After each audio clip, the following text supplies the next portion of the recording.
బైబిల్లో మత్తయి సువార్త 23వ అధ్యాయం 12వ వచనంలో ప్రభువు తను తాను హెచ్చించుకునేవాడు తగ్గింపబడును, తను తాను తగ్గించుకునేవాడు హెచ్చింపబడును అని అంటారు.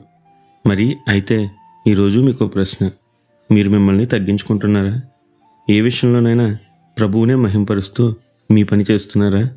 అయితే వినండి, ఈరోజు దేవుడు మీతోనే మాట్లాడుతున్నాడు. మరి ఈ రోజును దేవుని వాక్యదానంతో ప్రారంభిద్దామా?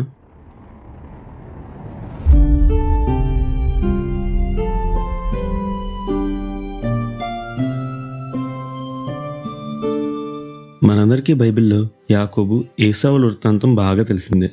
ఇక్కడ యాకోబు వ్యక్తిత్వం చూస్తే ఎప్పుడు తానే మొదటివాడిగా ఉండాలనేది తన కోరిక.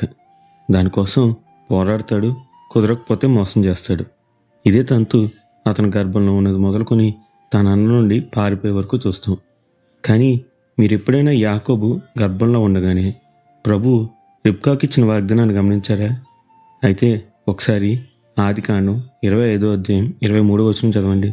ఇక్కడ ప్రభు రిబ్కాతో 2 జనములు నీ గర్భంలో కలవు, 2 జనపదములు నీ కడుపులో నుండి ప్రత్యేకంగా వచ్చును.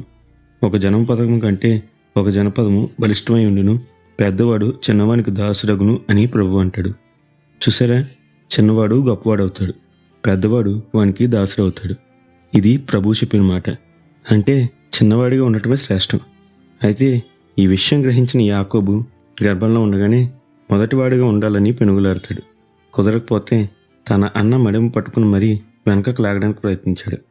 అయితే దేవుడు ఆశీర్వాదాన్ని యాకోబు కోసం దాచి ఉంచారు కాబట్టి అక్కడ యాకోబు చిన్నవాడయ్యాడు, దేవుని వాగ్దానాన్ని పొందుకున్నాడు. అయినా సరే యాకోబు తన ప్రయత్నం ఆపలేదు. తగ్గి ఉంటేనే ఆశీర్వాదం అన్న విషయం తెలియక జ్యేష్ఠత్వాన్ని మోసం చేసి తీసుకున్నాడు. తన తెలివితేటలు పనిచేసేయి అనుకుంటూనే లాబానుకు బానిసగా మారిపోయాడు. ఇక చివరికి యబ్బోకు రేవు దగ్గరకు వచ్చినప్పుడు దేవునితో పెనుగులాడి అప్పుడు తనను తాను తగ్గించుకున్నాడు. అవును, పెద్దవాడు ఎప్పుడు చిన్నవాడిని ఆశీర్వదించమని అడగలేడు, చిన్నవాడే పెద్దవాడిని ఆశీర్వాదం కోరతాడు. అలా ఆ రోజు తను తాను తగ్గించుకుని నేను యాకోబుని, చిన్నవాడిని అంటూ ప్రభు వద్ద చెప్పగా అప్పుడు తన ఆశీర్వాదాన్ని పొందాడు. యాకోబు ఇశ్రాయేల్గా మార్చబడ్డాడు. చూసారా, ఒక్కొక్కసారి దేవుడు మనల్ని తగ్గి ఉండమనేది మనల్ని హెచ్చించడానికే.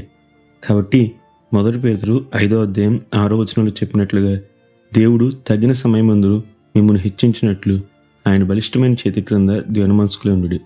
అప్పుడు దేవుడే మిమ్మల్ని హెచ్చిస్తాడు, అనేకులకు ఆశీర్వాదకరంగా నిలబెడతాడు. అట్టి గొప్ప ధన్యత దేవుడు మనందరికీ దయచేయనుగాక. నిత్యం ఘనత మహిమ ప్రభావములు యేసుక్రీస్తు నామానికే కలుగునుగాక. ఆమెన్. హల్లెలూయా.